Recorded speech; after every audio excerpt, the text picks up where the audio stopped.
Tattoo meanings in mental health. In this video, we'll first have a quick perception check about how you view people with tattoos. Then we'll go over the psychological reasons why people get tattoos. Then we'll go into the common mental health tattoos and what they mean. I've categorized them meaningfully. Then we'll talk about what tattoos can't do. For example, they cannot heal mental health conditions per se. Then some final words, and finally, some reflection questions. So, what's your perception of a tattooed person? You've probably seen, if you're like most people, it's negative. The way you see tattooed people is probably negative because of the images that you've seen in movies and media.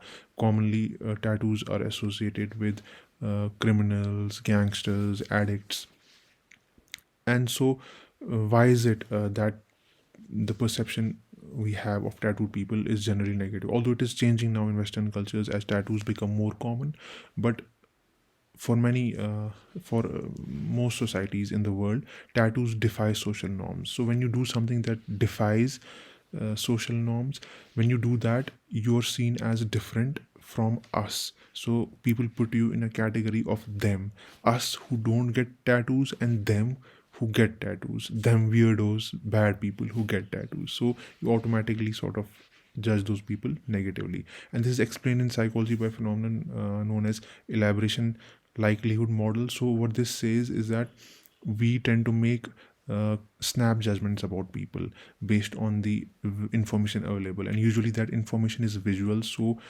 when we see a person with tattoos, we don't we make a negative judgment about that person without trying to know that person better, or without gathering more information about that person, which would, if we did that, it would make our judgments of that person more sound. So what are the psychological reasons for getting tattoos? I think the best way is to simply ask the person, because people can get tattoos for a variety of reasons and not all of them are psychological. So it's always better to simply ask the person, and if there is a psychological reason for why they have gotten the tattoo that they have, I've seen that they're more than willing to share why they got that tattoo, because people always want to connect with other people deeply. So this can be a reason for them to do so. And if I have to if I have to put it broadly, the main goal of getting a tattoo, the main psychological reason why people get tattoos is perception control. They want to control not only how they see themselves, but also how others see themselves. And the most common way this manifests is aesthetic enhancement. So this goes back to evolutionary biology and psychology, because or there's this concept in evolutionary biology and psychology which is called phenotype. So phenotype is how a genotype or genes expresses itself. So usually it's the body. Usually the phenotype is the body. It is how the genes have expressed themselves. So when you look at the phenotype of a person, their body, you can tell you can have an idea about the quality of their genes. So if a person is physically healthy, you can reasonably guess that their genes are healthy. So they're likely to give you healthy offspring. So when people enhance their phenotype with clothes, jewelries, accessories, and even tattoos, it is a way for them to enhance their genes. It is a way for them to tell you, hey, look, my genes are good, my genes are healthy. So so that you look at them in a positive way. And if you're looking for a potential partner, then you see them as having good genes. So obviously this is part of if we this is just the physical aspect of it. So when we move on to the mental aspect of it, so broadly, even more broadly speaking, it is about getting tattoos. The psychological reason why I get tattoos is about projecting a positive identity. So it's not just projecting a positive it's not just projecting positive physicality, but also projecting positive mentality. So you want to, through your tattoos, you want to uh, show to other people what you value. So how you see yourself. So for example, if you get a tattoo of a lion, and someone sees a tattoo of a lion on your body, they're likely to think that you think of yourself as a lion, or you value bravery, courage, and all that stuff. So you may have seen that almost all the tattoos, they're positive. You never see a person getting a negative tattoo. That never happens, because people only want to project uh, in themselves in a positive light. So why is that important? Because when we project ourselves in a positive light, our self-esteem gets increased. So self-esteem is all about how we see ourselves and how people see ourselves, people see us. So if the way we see ourselves and the way people see us is more positive than negative, our self-esteem tends to be high. If it's more negative than positive, our self-esteem tends to be low. This keeps on changing in a lot of people, but there are also people who have reached stable levels of self-esteem, and that should be the goal of everyone.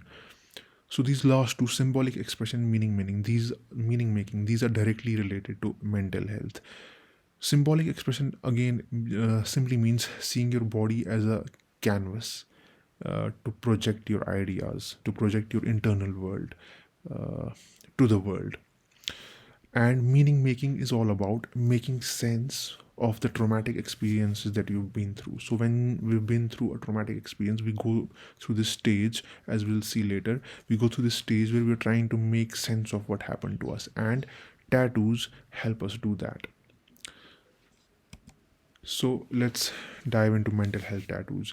These can be roughly classified based on the stages of trauma recovery. So instead of just putting up a list of mental health tattoos, I decided to classify them according to the stages of traumatic recovery. Because this way, if you see a tattoo on mental health tattoo on someone, you can roughly tell what stage they are lying. Obviously, the best way is to simply ask that person, but you can have a rough idea about what they're going through.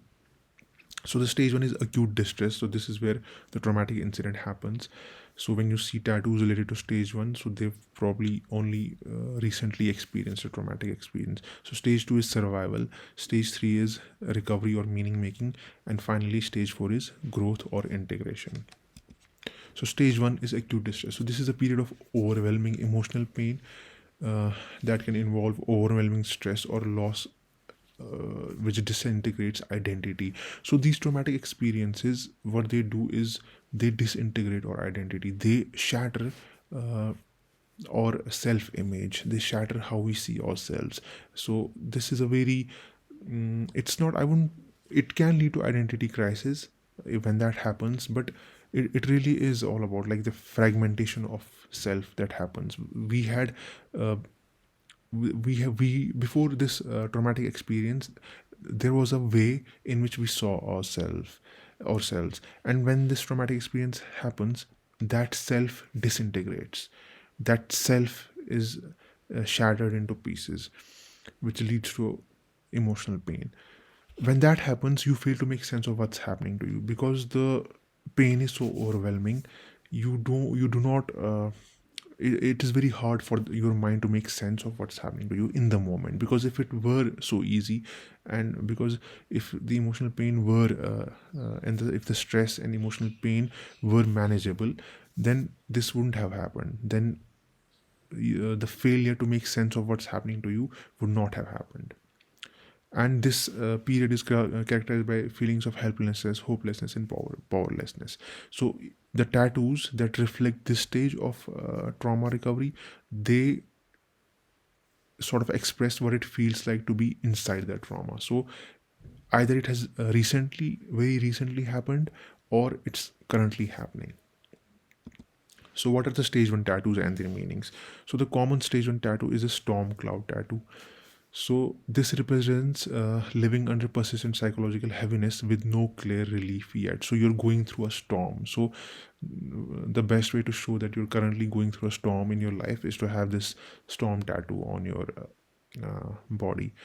And the other way people express being in this stage is the birdcage tattoo, because with when you're experiencing a traumatic event, you feel trapped, controlled, silenced, or unable to escape. So a birdcage is a good way to uh, represent that. The another one is Medusa. So this is usually used by people like who have been sexual assault victims, because this Medusa was this Greek goddess who had been sexually assaulted. And people who know about this character, who know about Greek mythology, they are likely to use this tattoo to convey that this has happened to them, or this has recently happened to them, or in the past. So it's not necessary that this will reflect current or recent incident, but that this had happened in the past. And probably the person is still feeling the trauma. If they have the tattoo of Medusa, it means they still are identifying with her, with the Greek character, and they haven't sort of recovered from it. So stage 2 is survival. So in this stage, the goal is endurance, safety, and continuation. Okay, the traumatic experience has happened. Now all we are trying to do is we're trying to survive. We're not thriving in our lives right now, but all we're trying to do is surviving. So this is best captured by this quote by Winston Churchill: if you're going through hell, keep going. Because sometimes that's the best thing you can do when you're going through a very dark phase. The only thing you can do is to keep going. The only thing you can do is surviving. Basically you have to wait for the storm to pass. You cannot do anything about it.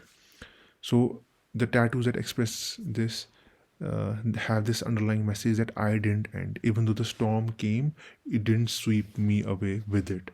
I survived. I didn't end. So a common tattoo that people use in this stage is the semicolon tattoo, and which basically says my story isn't over. So in the English language, when you use a semicolon after a phrase, you're basically communicating that the sentence is not finished yet. There is more to come. So when people get a semicolon tattoo, they are basically trying to tell you there's more to my life than this. There's more to come. So this can be a tattoo that people use after suicidal ideation or attempts, or losing someone to suicide. So basically they're communicating I choose to continue. It's not a full stop, it's a semicolon. And then we have this heartbeat line, or EKG, which represents like your heartbeat, which means that the person is still alive. So the heartbeat line is still going strong. Then they have people use this anchor tattoo, which shows that strength during storms. So even if no matter how strong the storm is, you're like an anchor. You're not getting shaken or moved by it. You're holding tightly to your psychological sanity. Another tattoo people use is the safety pin heart, which means holding oneself together emotionally. Because and this is the safety pin heart tattoo. And basically, even though your heart is crushed and crumbled, you're still trying to so you're barely holding it together. You're keeping your heart together, so till it heals completely. So this people who have gone through breakups may be able to relate better to this. Words and phrases. Words like breathe, still here, this too shall pass have obvious meanings, where they're trying to survive a very negative event that has happened to them. This one's interesting, double band tattoo. So this is a double band tattoo, and one band represents past scars, and the other band represents a commitment to survive forward. Commitment to, it's not the good thing about this tattoo is that it's not denying the past, it's not hiding the past, it's not burying it, it's accepting it and then moving forward, using that as a strength to move forward. And then there's this infinity tattoo, which is a good representation of continuation, because infinity is something that never ends. In mathematics, infinity is not a point, it's not an end, it's something that doesn't end ever. So that is also a good way to show continuation. Now stage 3 of trauma recovery is meaning making. So here in this stage, recovery starts happening. Pain is processed and contextualized. So pain, instead of, you start making sense of the pain that happened to you, and the identity, your self-image that got shattered because of the traumatic experience, you start repairing it. So identity repair is a key phenomenon in this stage. Identity begins reorganizing around insight rather than threat. So you're no longer feeling the threat of the trauma, you're finally feeling safe. And because you're feeling safe, you feel safe to rebuild yourself. You feel safe to repair your identity. Healing has started, it is underway. So tattoos express in stage tattoos express learning, release, and rebuilding. You're no longer in the grip of trauma, you're starting to release it. So the common tattoos in this stage are two dots. So two dots tattoo means no longer collapsing, not yet transformed. So it is sort of, I think it is the colon tattoo, because colon tattoo in a sentence a colon in a sentence also communicates that there is more to come. So the story hasn't finished yet, so it is kind of related to the semicolon tattoo. Moths is a good one, drawn to light despite darkness. So moths, even though there is darkness in the environment of a moth, they are still drawn to the light. They can finally see that light and they're drawn to it. They're seeing hope. They're no longer helpless. Broken chain uh, symbolizes liberation from trauma or addiction, because you're no longer psychologically bound by that thing. You're no longer a slave to that thing. So you're sort of breaking your mental chains. Another one is serotonin molecule, and this is seeing what happened to you was because of your brain chemistry. So like, you're not to blame how you reacted to your traumatic experience. You're not weak for reacting how you reacted to a traumatic experience. It's just how your biology is designed, how your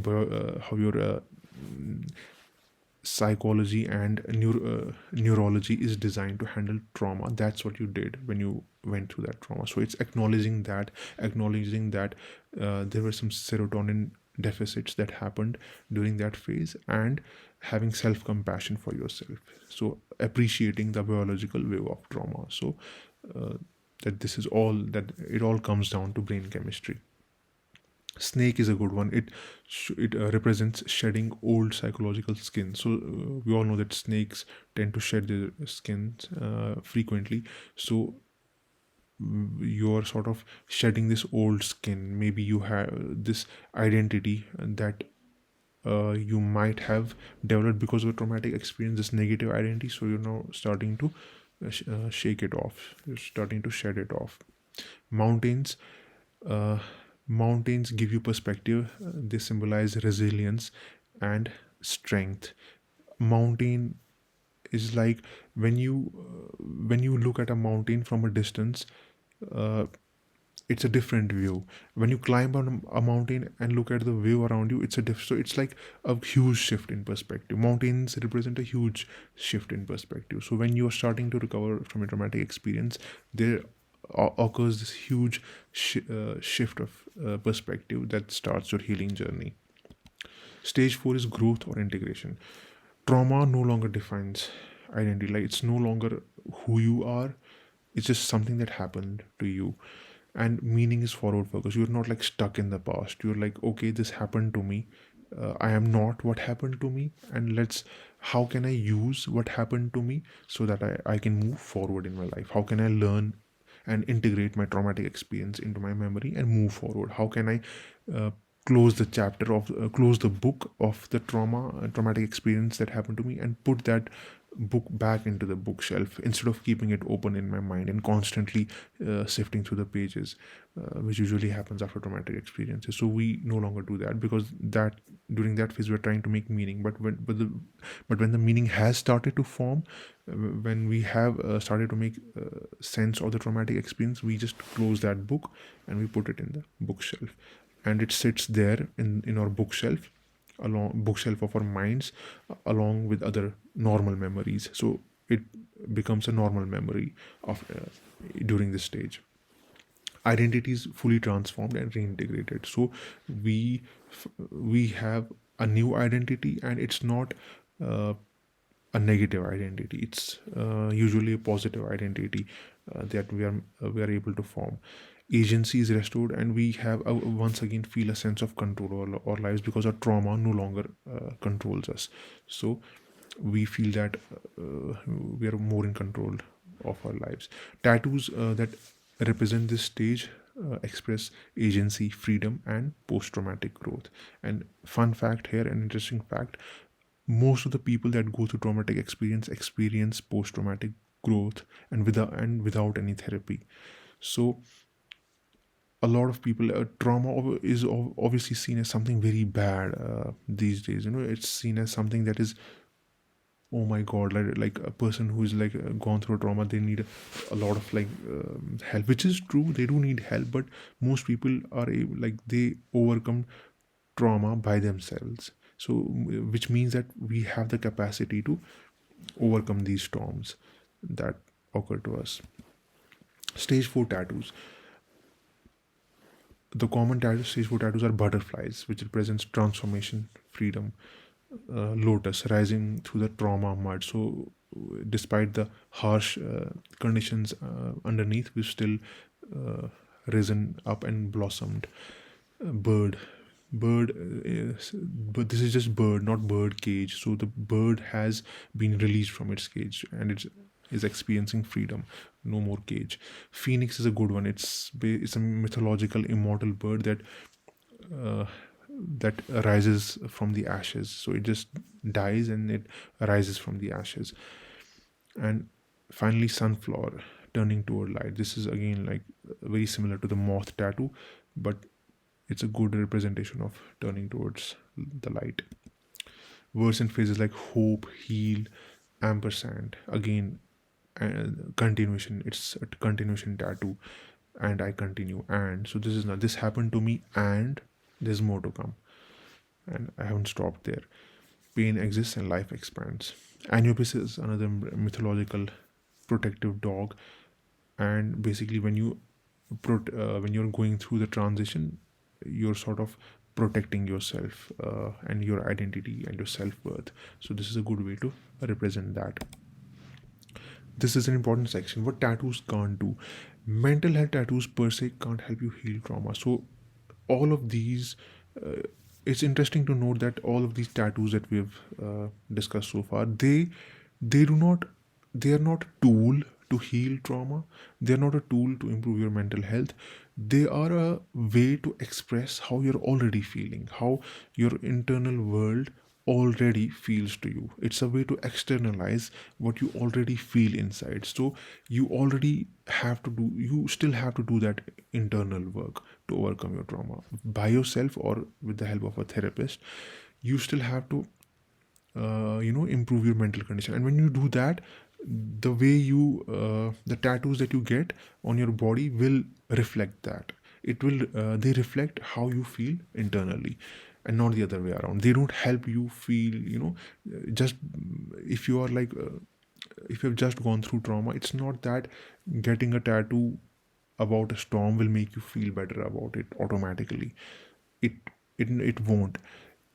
It represents how you're feeling inside when it comes to these mental health tattoos.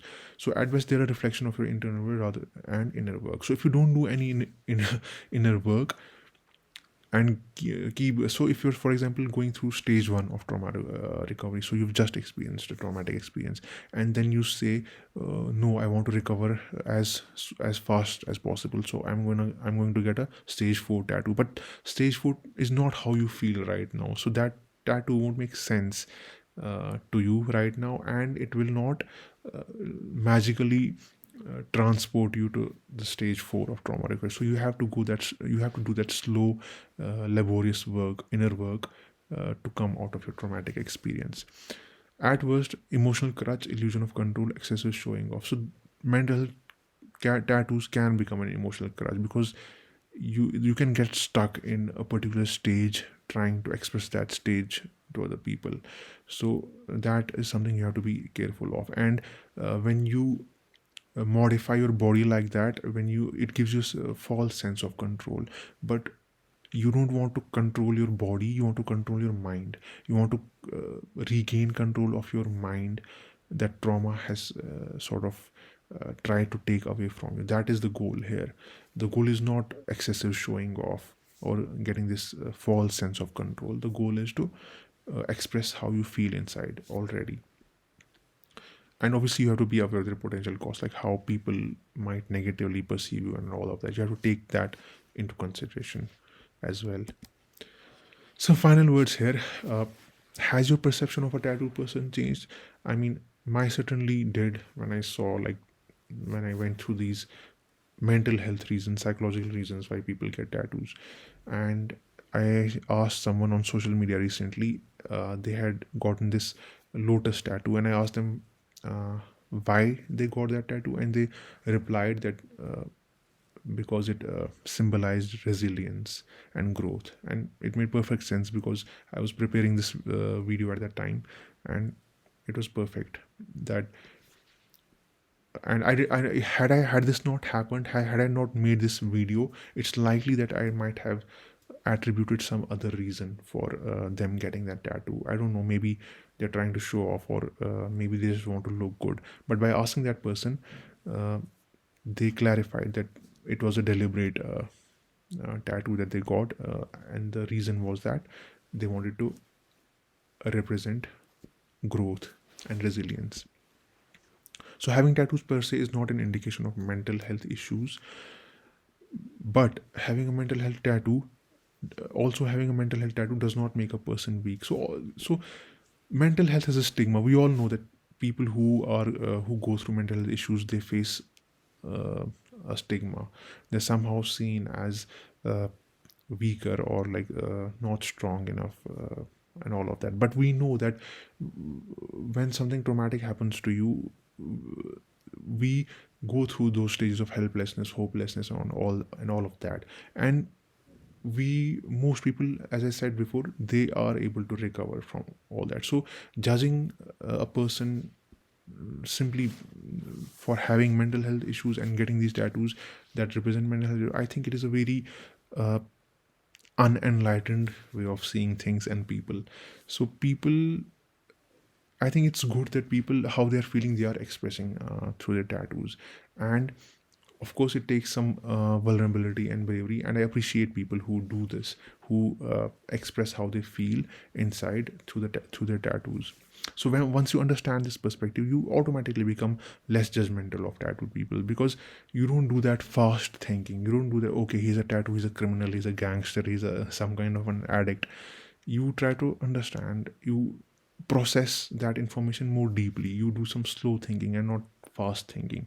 You try to understand, oh, okay, let me think, why did that person get that tattoo specifically? Does it have something to do with their mental health or psychological? Because if you connect people, if you connect with people mentally and psychologically, you can always, it's a, it's sort of, it makes them open up to you, which can only be good, which can only be good for the relationship.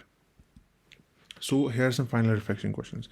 Have you ever wanted a tattoo? I'm pretty sure I have. So what kind of tattoo did you want to get? And what was going in your life at that time? This is important. When you wanted a tattoo badly, what was going on in your life? What was going on in your mind? What reason did you consciously give yourself for wanting that tattoo, that specific tattoo? Why was it? Were you just enhancing your like phenotype, or was it, had it something to do with projecting a positive identity, or dealing with a mental health stage, a trauma recovery stage that you were going through? What were the possible unconscious motives of wanting a tattoo? What were the reasons you gave yourself consciously, and what were the unconscious motives behind wanting that tattoo? And were these conscious reasons and unconscious reasons aligned, or were they misaligned? These are some interesting questions you can ask yourself. That's it for the video. Thanks for watching.